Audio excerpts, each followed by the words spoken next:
Hello viewers, কেমন আছেন আপনারা? আশা করি ভালো আছেন। বিড়ালের বাচ্চা হয়েছে তাই ভিডিওটি করলাম। বিড়ালের বাচ্চা হওয়ার দৃশ্য অনেক সুন্দর। আসলে বাচ্চা হওয়ার দৃশ্য দেখে ভালো লাগে, কষ্টও লাগে। কারণ বাচ্চাটা যখন বাইরে হয় তখন বিড়ালটা অনেক কান্নাকাটি করতেছিল, এখনও কান্নাকাটি করতেছে। এই জন্য কষ্ট লাগতেছে। আসলে ওরও অনেক কষ্ট হচ্ছে। হয়তো আরও বাচ্চা আছে। একটি বাচ্চা এইমাত্র বাইর হলো, হয়তো আরও বাচ্চা আছে। কিছুক্ষণের মধ্যে হয়তো আরও বাচ্চা বের হবে। বাচ্চাটাকে চাটতেছে।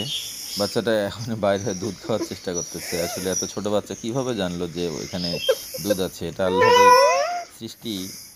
আল্লাহ হয়তো তাদের এভাবে মেধা দিয়ে বাচ্চাটাকে মেধা দেয় পশু পাখিদেরকে, যেহেতু তাদের ওইভাবে নার্সিং করার কেউ থাকে না। এই জন্য পশু পাখিদের বাচ্চাদেরকে এভাবে আল্লাহ বুদ্ধি দিয়ে দুনিয়ায় পাঠিয়ে দেয়। ভিডিওটি অনেক সুন্দর, ভালো লাগলো। যারা এই প্রথম দেখলেন বিড়ালের বাচ্চা হওয়ার দৃশ্য, তারা ভিডিওটি লাইক দেবেন এবং শেয়ার করে সকলকে জানিয়ে দেবেন। ধন্যবাদ সকলকে।